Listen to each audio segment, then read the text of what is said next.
vamos a estudiar el gran proceso catabólico denominado respiración celular. Tú te preguntarás, ¿qué es eso de catabolismo? El catabolismo consiste en la transformación de moléculas orgánicas complejas en otras más sencillas. Con la formación de moléculas, tú te preguntarás ¿para qué? Que van a aportar energía útil para las células. Así, el principal mecanismo de obtención de energía en la mayoría de células se realiza mediante la degradación de la glucosa, que es la principal fuente de energía para la célula. El proceso, por lo tanto, a través del cual se degrada la glucosa, se conoce como respiración celular. Aquí tenemos un esquema. Fíjate, este proceso se lleva a cabo en 3 etapas. En este esquema básico lo podemos ver. Primera etapa, la glicólisis o glucólisis. Esto ocurre en el citosol, el ciclo de Krebs. Esto ocurre en la matriz mitocondrial. Y luego tenemos la fosforilación oxidativa, que esto ocurre en la membrana interna mitocondrial. Entonces, papel protagónico, la mitocondria. Aquí está, vamos a verlo en detalle. Tener presente lo de las 3 etapas. Fíjate lo que está pasando. Esta es la célula. Aquí está el citosol. Esto es lo que está ocurriendo en el citosol. Fíjate la primera etapa, la glucólisis o glicólisis. Glucólisis degrada a una molécula de glucosa. Aquí tenemos una molécula de glucosa, fíjate en el esquema, 6 carbonos, y lo va a convertir en piruvato. El piruvato tiene 3 carbonos. Bien, fíjate que esto consta de 2 etapas. Una primera etapa que se llama fase de gasto de energía, porque tú estás viendo el esquema, va a gastar 2 moléculas de ATP.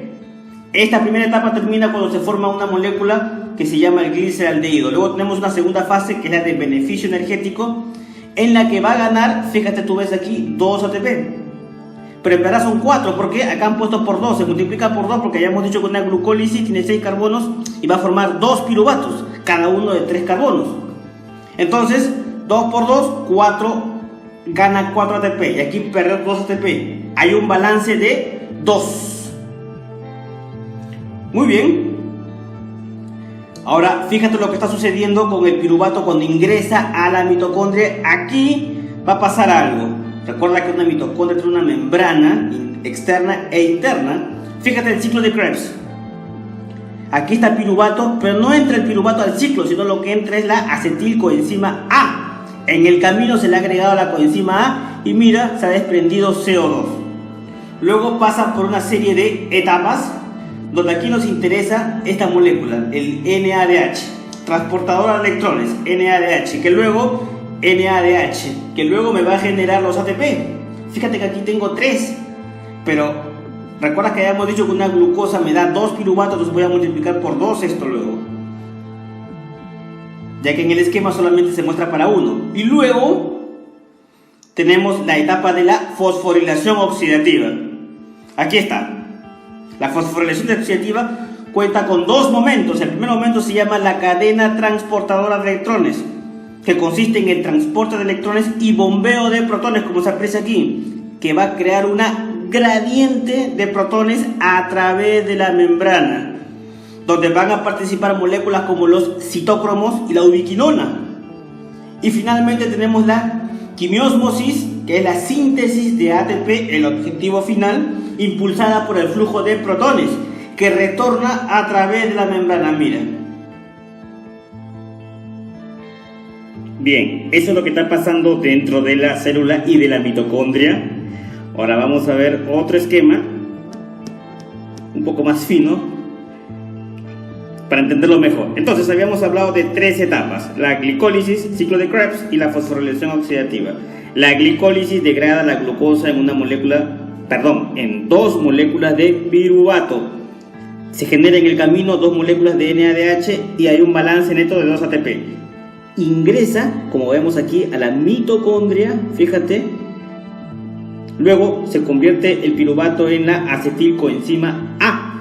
2 moléculas de acetilcoenzima A, por supuesto. Esto ingresa al ciclo de Krebs o ciclo del ácido cítrico. Así lo vas a encontrar también en los libros. Y fíjate que también se van a generar 2 ATP.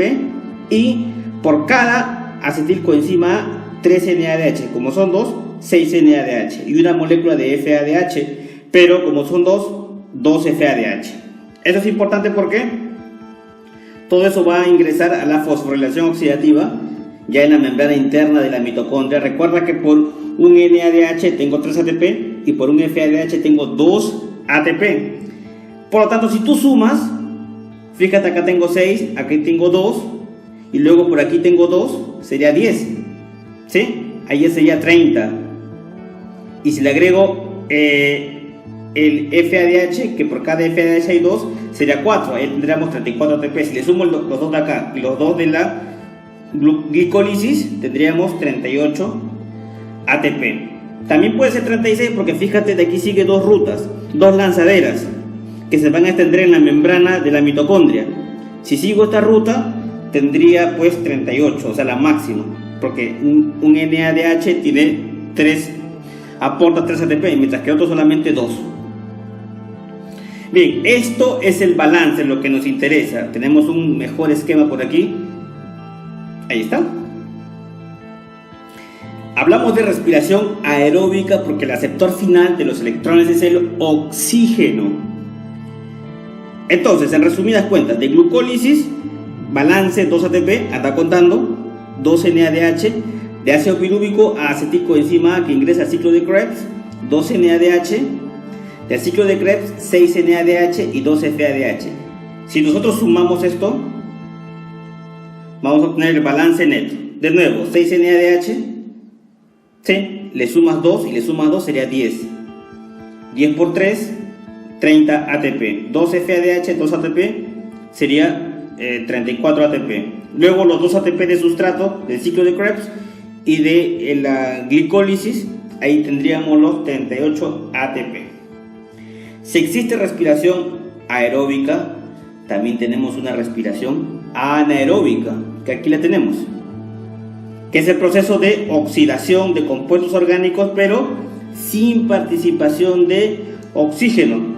Esto ocurre en el citosol y va a comprender como primer momento a la glucólisis y luego viene la fermentación. Vamos a ver o mencionar simplemente la fermentación láctica y la fermentación alcohólica. Entonces, el primer momento siempre va a ser la glucólisis que ocurre en el citosol de la célula. Luego, si sigue esta ruta, se llama respiración aeróbica, aceptor final, el oxígeno de los electrones. En la respiración anaeróbica no, ¿sí? No hay participación del oxígeno. La fermentación láctica va a ocurrir en células del músculo, eritrocitos y también algunas bacterias. Recuerda que el ácido pirúvico que ha sido producido en la glucólisis puede seguir dos rutas metabólicas. Ya lo habíamos mencionado, ¿verdad? Dos rutas metabólicas diferentes. La fermentación láctica, que es lo que vamos a ver, o la respiración. A través de la fermentación láctica, fíjate que aquí tenemos las reacciones, se va a degradar el ácido pirúvico y va a generar 2 ATP. Y habíamos dicho que este proceso ocurre habitualmente en células musculares en condiciones de gran esfuerzo físico, cuando la demanda energética es alta y no hay demasiado oxígeno disponible.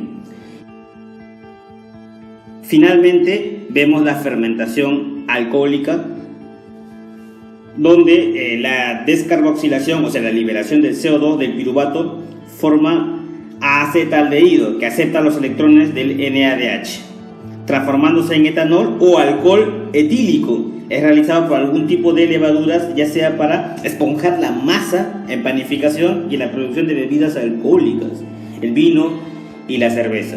Toma nota, el balance neto aquí en la respiración anaeróbica en todas sus variantes produce solamente 2 ATP por molécula de glucosa, muy pobre en comparación con el balance de la respiración aeróbica. Bien chicos, hemos mostrado lo que significa entonces la respiración celular con nuestros esquemas y hemos terminado con el balance.